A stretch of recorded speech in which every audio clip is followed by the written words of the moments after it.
there is ecosystems being built within crypto markets, and some of it is kind of, everything goes through the one blockchain.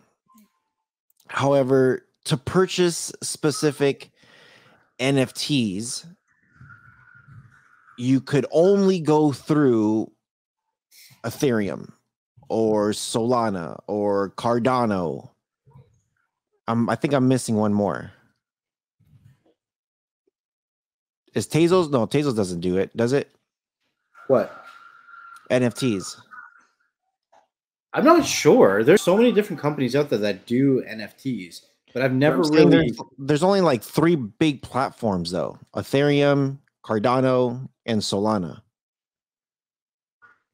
I would say that's probably the 3 biggest ones right now. And if I was to put them in order, I would say Ethereum, Solana, and then Cardano. Yeah. So with these NFTs, I know when people are just like, oh, NFTs, cryptos, it's very like, okay, if I'm gonna buy, and I'll spell it out because people are still learning what the hell an NFT is. So if you're gonna buy like a JPEG, an image of some sort, or a GIF, a Giphy, whatever it is, it's one of its kind. It's just one of its kind, and you're the owner of this one of its kind. People could take copies of it, but they're not the owner of it, and they can't really use it without your permission. So it's just one of its kind when it comes to these images. These images could pretty much be sold on any of these 3 platforms, right? Oh, well, yes. So it's up to the creator of the NFT which platform they choose to put it on. Right. And if it gets sold, whoever the new owner is, they could move it to whatever platform they want. That I don't know. I don't know enough about NFTs to say that. Interesting. So why it's kind of like, you have your like right now with cell phones, there's basically 2 ecosystems. You either got Android, with the Google Play, or you got Apple with their App Store. It's basically one or the other. When it comes to crypto NFTs, you have a bunch of them, but like we said, it's pretty much it was Ethereum and Solana. Those 2 were like the big ones, and really, really big ones. And Cardano is now making its splash, I guess, and it's coming in pretty big. But I guess, what would you choose? Which one would you choose? And do you do you see these types of NFT platforms that could eventually not merge into one, but have some kind of bridge from one to the other? You know what I mean? So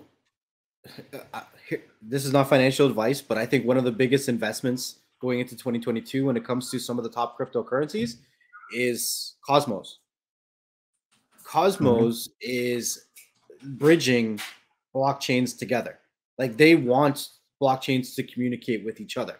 So anything from, different blockchains to NFTs. So I do think that I do think that Cosmos is going to do some really big things this year, if they can actually get blockchains to communicate with each other, because then the conversation is no longer, oh, I have to have Ethereum to buy this coin or this project on Ethereum, or I have to have Cardano, or I have to have Solana, or whatever it is.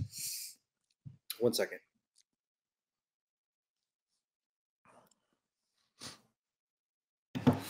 Because then we're going to have platforms where you can actually work outside of those platforms. Like, we've talked about Nervos Network. We've talked about now Cosmos.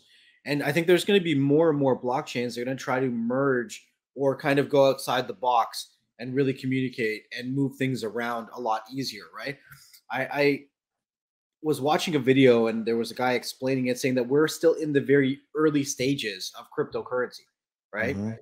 When the internet first came out, it wasn't as easy to find things, right? It was very difficult. Search engines weren't the best. you didn't always have, you know, a URL that you could type in. When the internet first came out, you were literally typing in like DNS and IP addresses, and you were just being redirected to these pages on the internet that literally had nothing on them. Like they were just forums, right? And the comparison was made that that's where we are at right now with cryptocurrency, because it's not playing well with each other yet.